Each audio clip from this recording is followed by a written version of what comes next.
but you've been doing it for the wrong person since you were 3 years old. I know that's a bit confusing. Let me walk you through it. So you know the moment I'm talking about. The promotion is 6 weeks in, and you just all of a sudden start showing up late. The relationship is finally healthy, and you pick the fight you swore you would never pick again.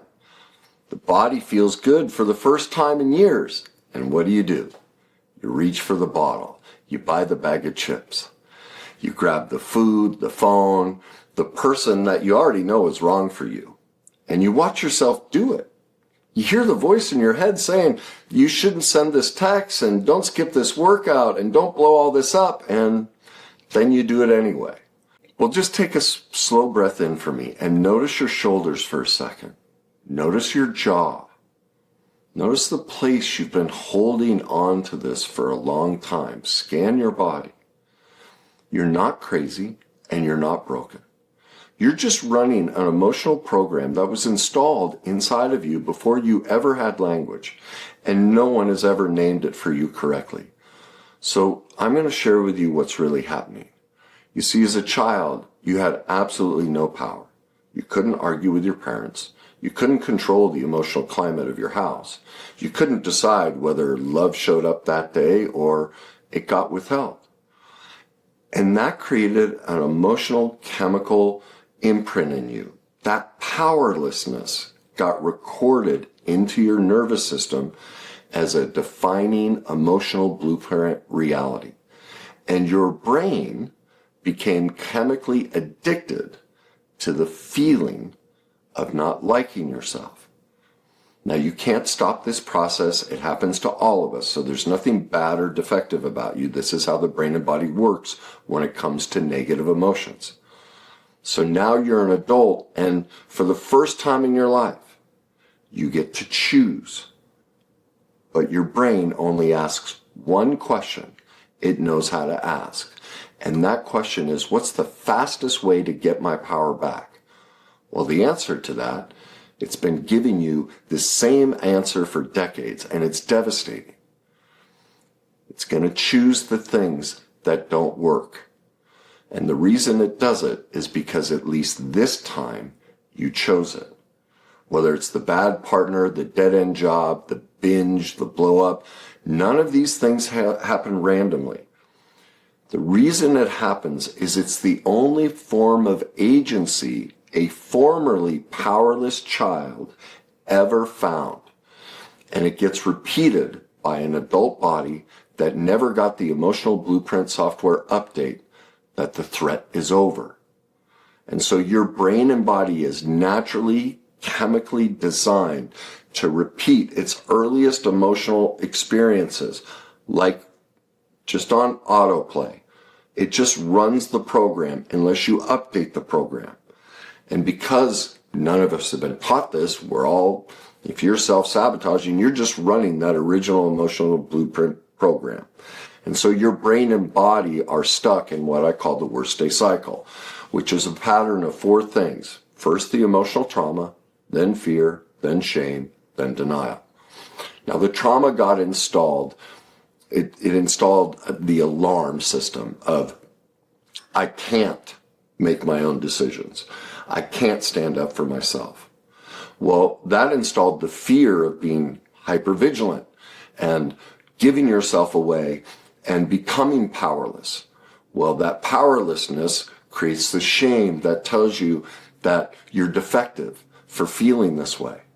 And then the denial whispers, it was just bad luck, and you'll do better next time. And that it's not actually my past that's running my present. And this is where the second mechanism kicks in.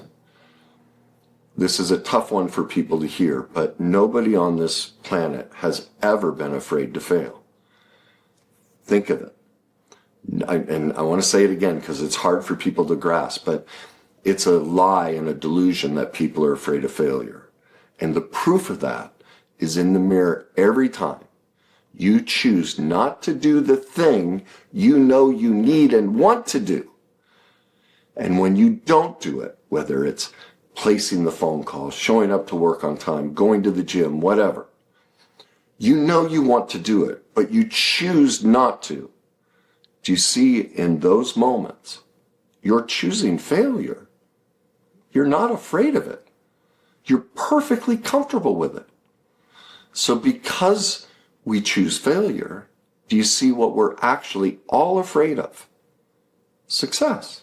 Because if I do it, I'll get what I want. I'll achieve it. But because the brain and body can't tell the difference between fear and excitement, like there is no chemical signature difference. That's why a lot of people look at athletes or politicians or successful people and they get to the top and they blow their lives up. They get the excitement, but it triggers the exact same chemical signature of childhood. It's identical. And so when success gets close enough to touch, your nervous system just reads that surge as deep danger. And it pulls the emergency brake. It just pulls the worst day cycle in the original emotional blueprint that you learned. You can't have your needs and wants. You can't speak your truth. You can't live your life. You're powerless. And it runs that blueprint. And so people like Besser Van Kolk and the repetition compulsion research, they've been pointing at this for 40 years, but they didn't complete the process of how repetition compulsion works. And that's what my worst day cycle does, is it takes it to the next layer of what's going on and why you're stuck in this. But unfortunately, the culture has turned that into a slogan instead of a doorway out of it. Now, here's the part that many people just won't tell you. Self-sabotage is the collision between your authentic self and your shame-based survival persona that you developed in those original traumatic moments. And the survival persona panics for two reasons. And this is why overcoming your self-sabotage, even as I'm telling you this, and you start to get the intellectual truth, there's a deeper emotional process going on that makes overcoming your self-sabotage very difficult for most people. The first reason is if you actually chose to pursue success and live in your authentic self, do you see what happens? That survival persona you developed as a child to get whatever connection you could with your parents, it has nothing. It loses the connection to mom and dad. It's gone. That's the way it feels. Is that if I go do this, wait a minute, I use this so I could fit into the family system. If it's gone, then I'm not in the family system anymore. Well, that's just half of it. The second piece is if you actually succeed. Do you see what that also means? It means the survival persona that you developed was wrong all along. And who on earth, whether they're 20, 40, 60, 80, no matter how long they've been on this planet, they lived their entire life as this survival persona. And who wants to let that go? And they don't want to admit, oh my God, never once have I lived as myself. Well, that original trauma felt bad and how you felt so powerless. Well, who wants to admit that? That admission feels like you're dying, or that you're a fraud or a failure or dumb or stupid. It's just a huge shame hit. And so that survival persona does its job. It pushes down those feelings. It buries success to keep you alive in the only identity it's ever known, which is to self-sabotage and run the worst day cycle. So the goal for you is you have to see this, because now that you see this truth, you can't unsee it. And so one of my clients is a perfect example of this process. She started doing better. She started creating real connection with her husband, real work success, real peace in her body. And then, like clockwork, she just destroyed it.